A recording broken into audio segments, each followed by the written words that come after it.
Welcome and thank you for joining our podcast, Language Matters, Indigenous Voices Series. Today we have a very special guest, Yazmín Novelo, who is a language activist from Yucatán.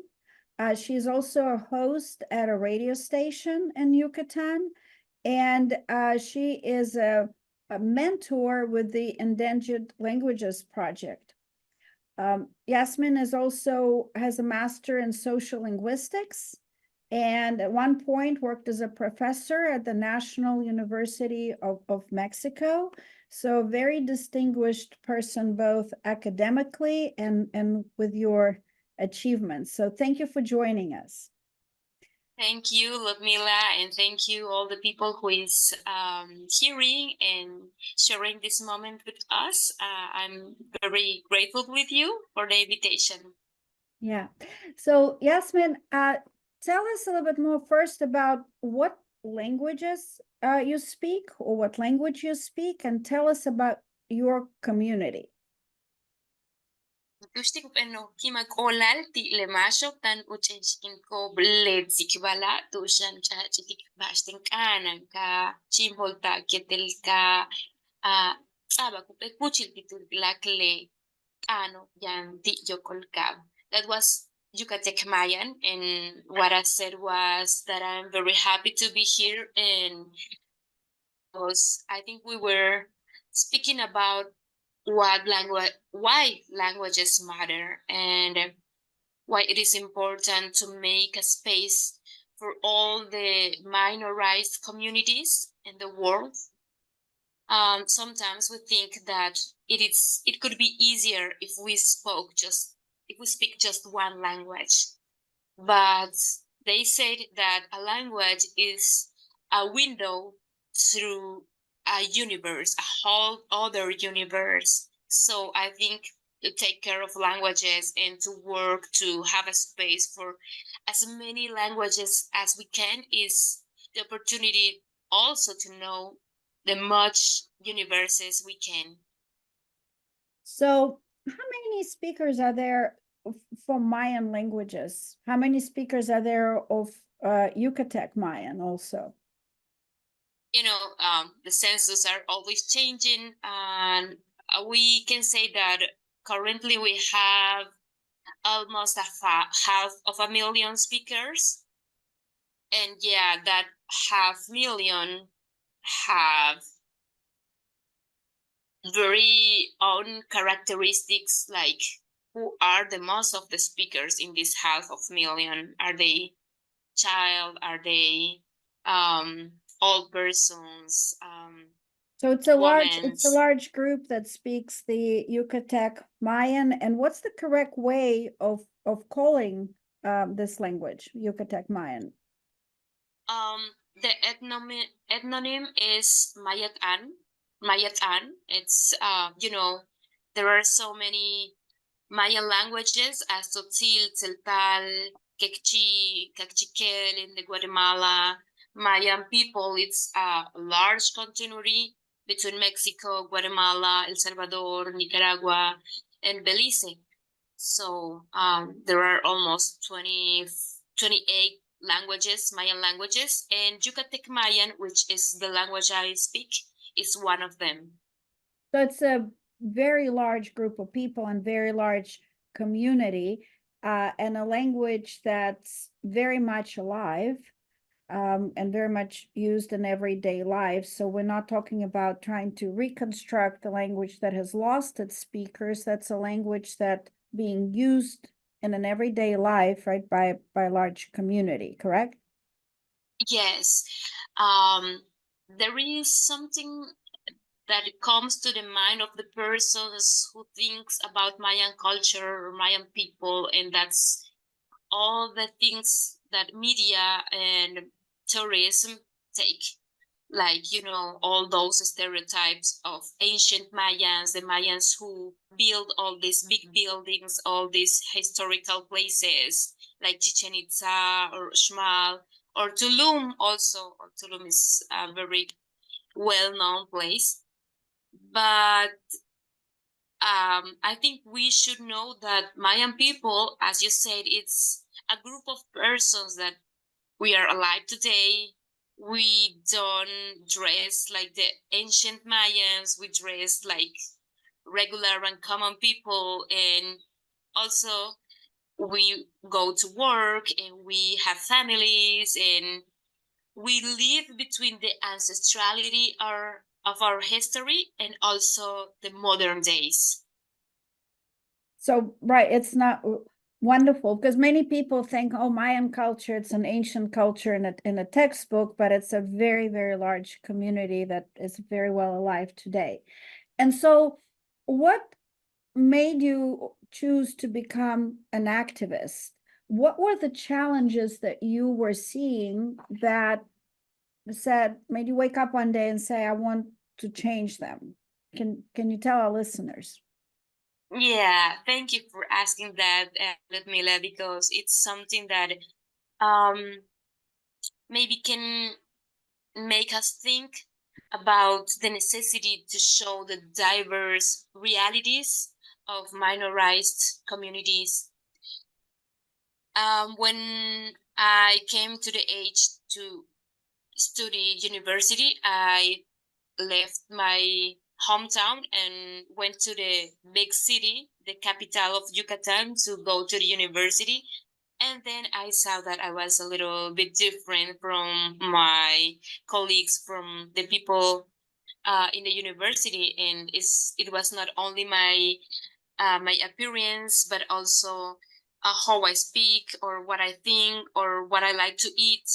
And that makes me confront myself of who I who I am. I asked in those times because I thought that we were all, as we said in Spanish, mestizos, a mix of cultures, because that was the thing I learned in school, that we have a history, but that was a very, very long ago past. But nowadays we are all citizens.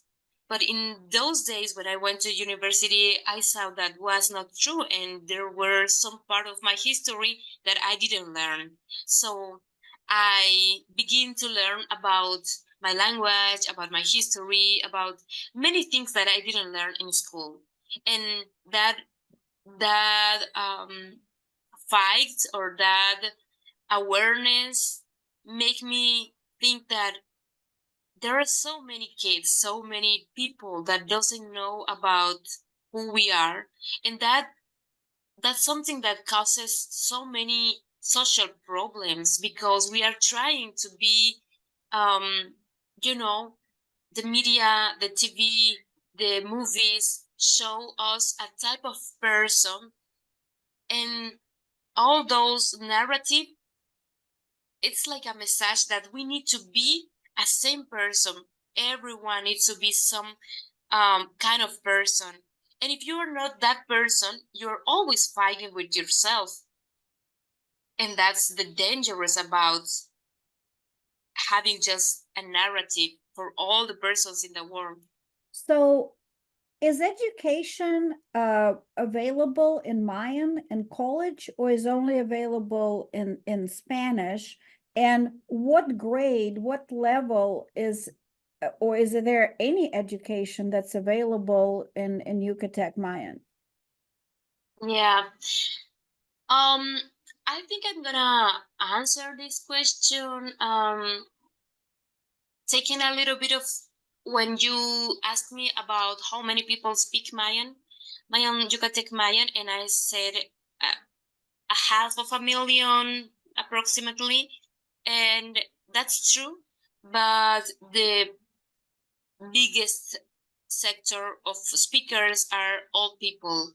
They have 45 years old, and we are seeing that child is not speaking, is not learning Mayan language in these days, or there are tones that where language is alive, and there are tones where a few speakers. So there is very different situations, and I think that situation came as an explanation about what you asked about education. And it's something very hard because the state thinks that educate in Mayan it's not work, and we have this intercultural bilingual education, but it's with the goal to make Mayan speakers able to speak Spanish. You know, the first grades are completely in Mayan, and then they are passed for a transitioning to little by little, transitioning to Spanish. So Yes. after the first grade, when does any education in Mayan stops? Is it second grade, third grade, or does it stop in first grade? Well, the whole first 6 grades they can study in Maya, and then we don't have where to study college or yeah. So if I'm not very familiarized on how the system in USA is, but we have like the primary school, the medium school, and you know the where you go to get your degree, your bachelor degree. So we can't study only first 6th grade. So if you want to accomplish anything with your education or your profession, have professional growth, you must speak Spanish, basically. That's true. Yes. And why? Sounds great.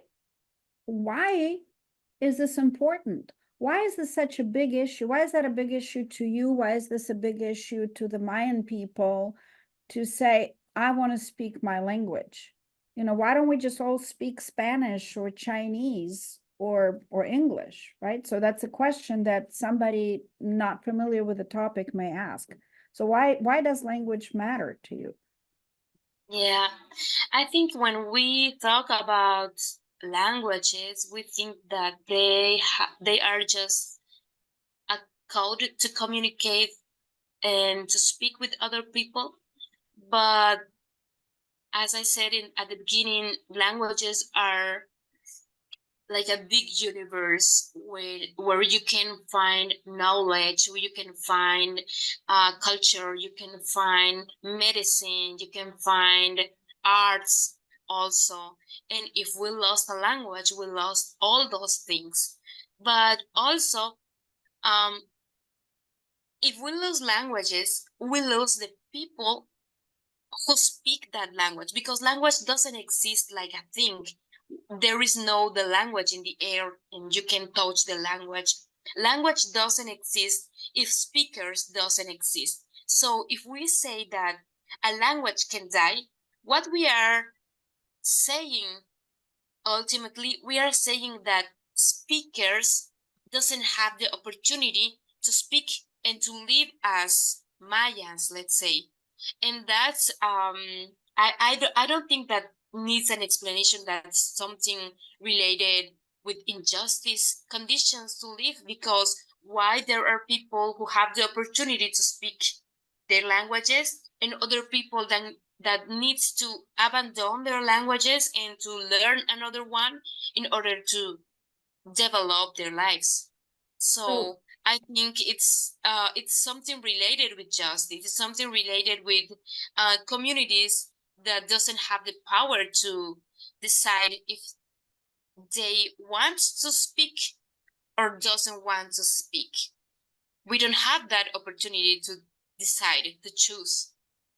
So the death of a language is a death of a community and a death of a nation. And that is, wow, that's it just hit me it's a very, very, very strong message. But I think it's like a change, you know, a chain. It's linked, it links one thing with another thing, because we started speaking about language and why if a language disappear, a nation disappear.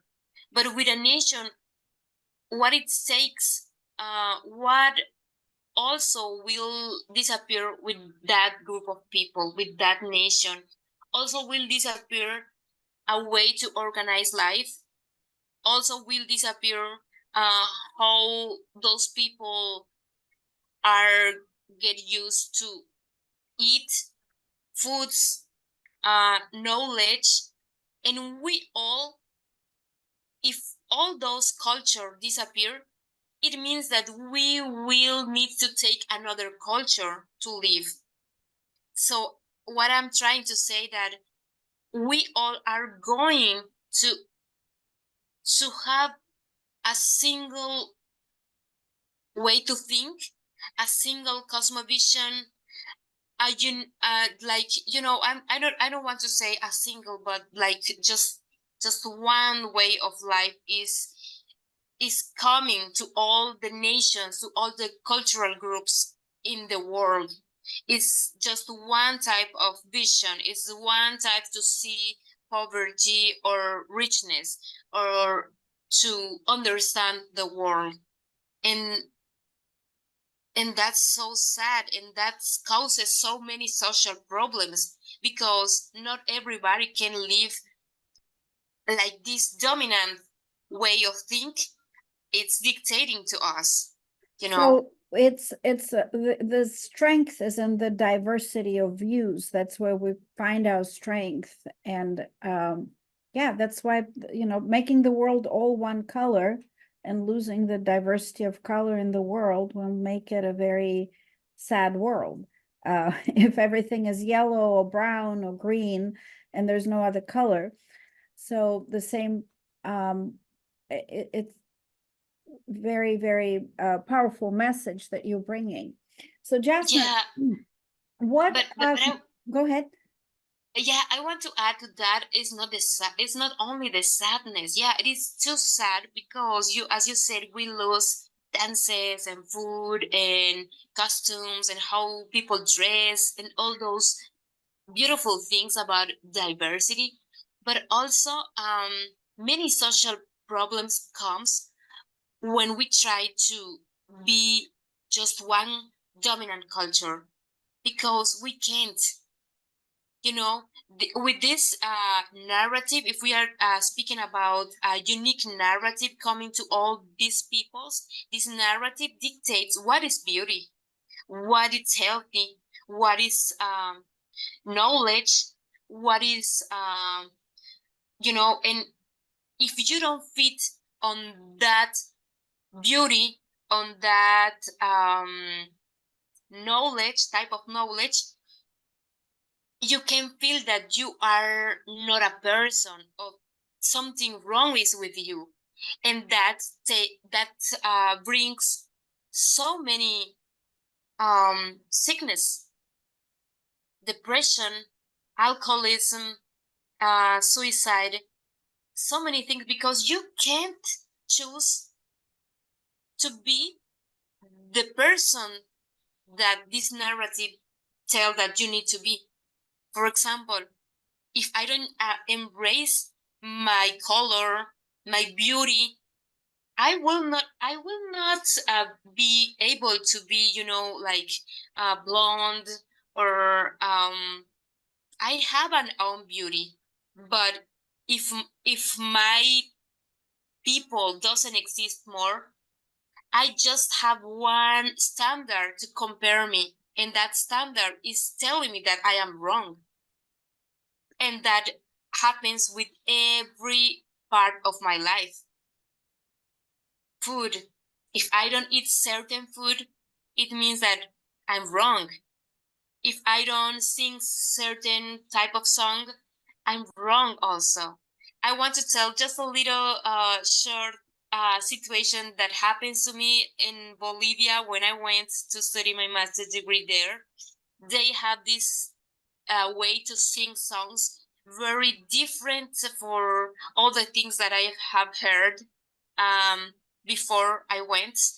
And at the beginning, I saw those songs, I hear those songs, and I think, oh, this is so strange.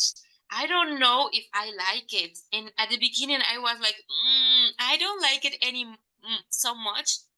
But then when I understand the reasons, the spiritual, the profound, where those songs came from, I was able to enjoy it.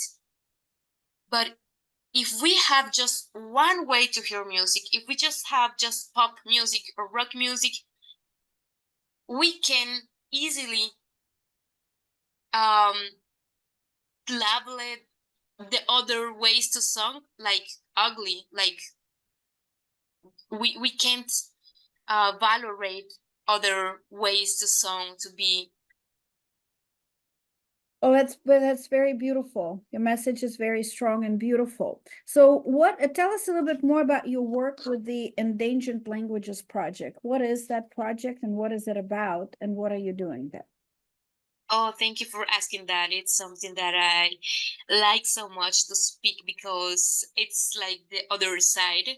Because we have this side about aware about all the bad things that can happen if we lose languages, but also the other side it's that in the world many people is awakening and many people wants to do things in order to have spaces where to speak their languages, but this is a hard work because sometimes as there are so many people that doesn't know that languages matter and we are alone, we don't know where to start and we don't know what can I do. So ELP is this space where all the language champions can meet and can share ideas, knowledge, motivation, and yeah, and to know that we are not alone. So ELP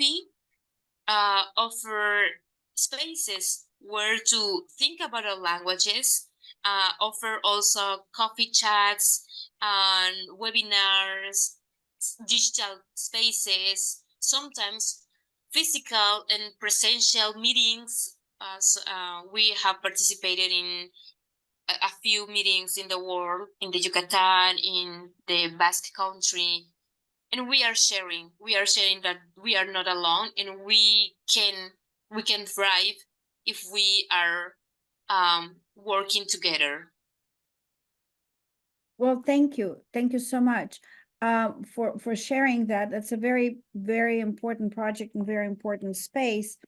And I want to ask you next, and I'm looking up here this article about Andres Kamai wrote a very interesting paper in 2013 where he said basically was that unless languages digitize in today's world, they have a very low chance of survival. In fact, at that point, based on the state of technology at that time, he was predicting that only about 5% of the languages will survive, and those will be the languages that become digital because today's world has transitioned to technology. Well, first of all, based on what you're observing in your community, do you believe digitization is important? And second, what are the challenges that your community is facing with digitization? Yeah. We can't deny that we are not alone. We are not islands and we need other people to survive. Humanity needs to construct these networks and we all are connected. So the times, these modern times needs to connect us with people from the Yucatán to, I don't know, to the States or to Bolivia. And that brings us the necessity to take also our languages in these digital spaces. So it is important. I agree with what you read. It is important to think that any language who wants to have a future needs to think about to fill all the spaces humanity is it's having all the spaces where a human person goes. And we are speaking about what you do as a person in your daily life. You have your family, and also you go to school, or you go to work, and also you have social media. A language needs to, or the group of speakers of the languages needs to think that we need all those things too, so we can enjoy as speakers in every area of our life. Because not we are also deciding, choosing that my language it's only for my family and my community, and that's it. But we want languages to enjoy in every area of our life. So we need to think also in digital spaces, in digitation of our languages. And what are the challenges? Thank you for sharing that. And what are the challenges that are being faced today?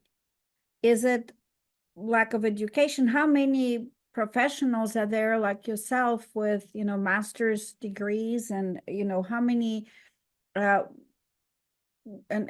again, if you can elaborate, what are the challenges on the road of digitization that you're facing?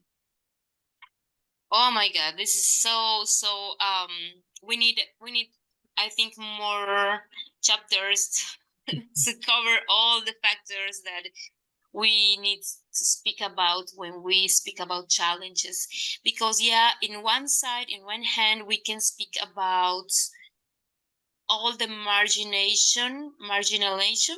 How do you say that word? You understand me? Yep. How marginal our culture was,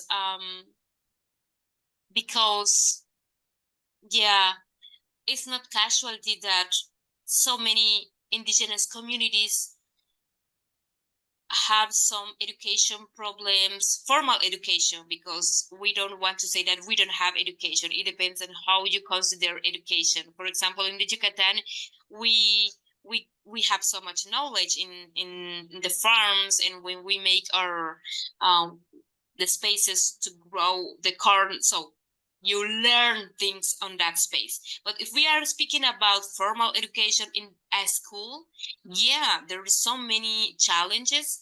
And if you don't have the opportunity to study in your language, you are learning and you are striving to understand things in a complete language that doesn't make sense to you.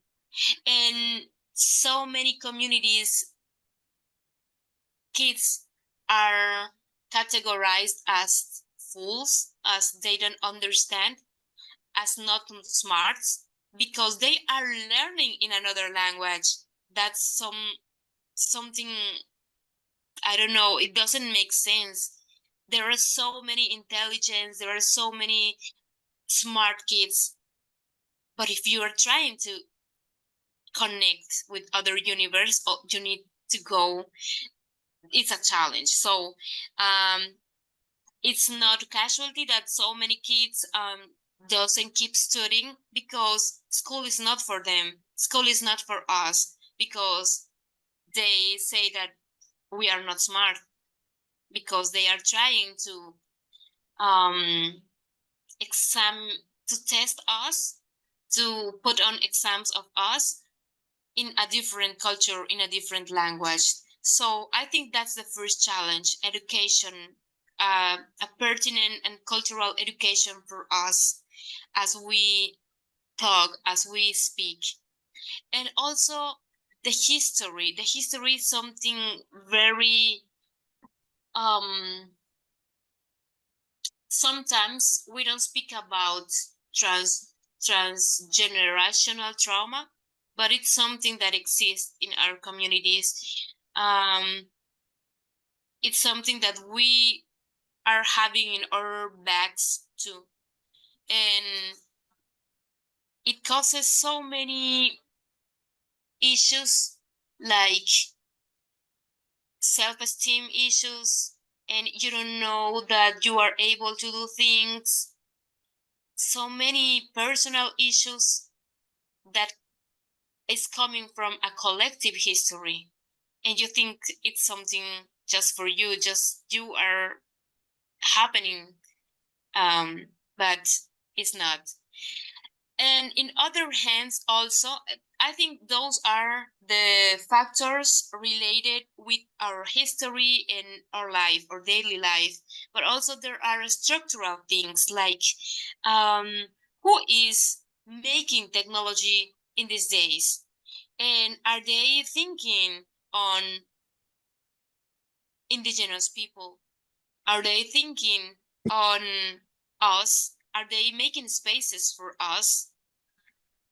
In many, well, I don't know if in all the world, but in Mexico, we are speaking about actions to normalize or to give a push to minorized groups like women, for example, and to be senator or to be a politician.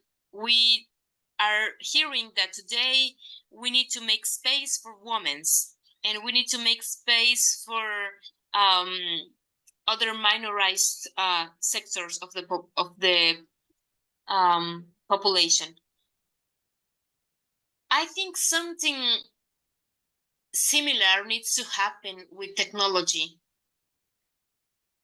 If we don't think indigenous groups,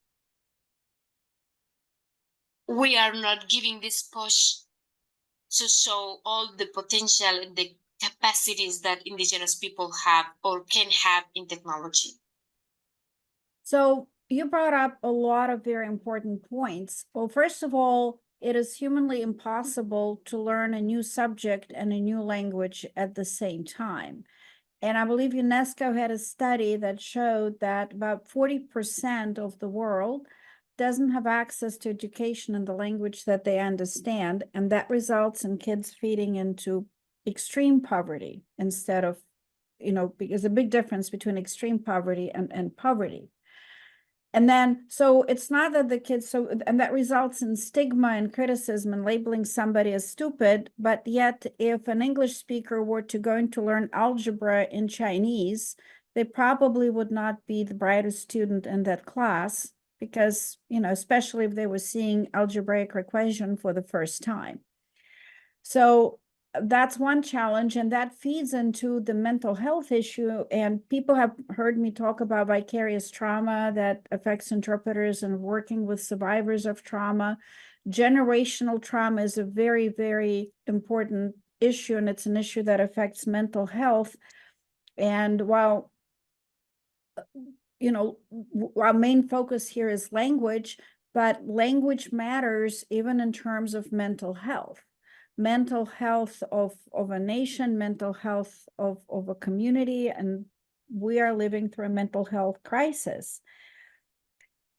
And on the point of technology, I want to stretch it one point bigger. It's not even what are the technology companies able to create, and are they taking the indigenous communities in mind? What are we missing as the world but not allowing indigenous communities to create? Essentially, we're creating that block. And what are we missing?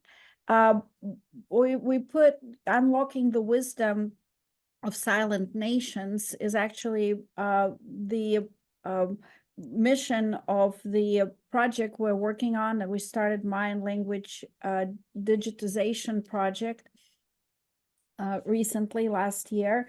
And how much wisdom are we missing as a community, right? How much wisdom are we missing as people by not looking at the different ways technology can be created, farming can be done. Maybe there are secrets of sustainable farming. So I want to stretch it one level up and say, not just be able to use, but be able to create from scratch different things in your own language. So to the listeners, I want to challenge us as the community of language professionals, as the community of educators and localizers, and as a localization community. And to think about what can we do, how can we empower other communities, maybe through mentorship, maybe through creating open language access, just like we have open source, open language to allow communities to create and thrive. And so we learn from the people. Yeah, I think you put on table topic very complex, because this is, we can't change a reality into 5 years if this is a reality coming from centuries of years, and it's a slow process, and it needs it needs the willingness to hear and to respect the nation's decision, the nation's choose. Here in the Yucatan, we are working on a process and on a movement for Maya language, Yucatec Maya language, and we are seeing that it's slowly, but it has to be slowly. We can't go fast, because we need to hear and we need to walk, thinking, learning, first learning, and then thinking what's the next step, in order to not do actions that can harm our people. I mean, for example, if we speak about technology, we all Mayan community needs to decide how we want to use technology, and for what, and in what moment. And sometimes I think this dialogue, this conversation, it's something very important, because you can also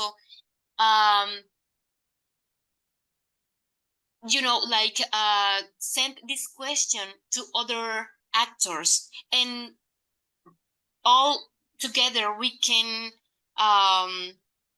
think about what is the role of every person in this fight. It's not a fight, but in this challenge to help each other.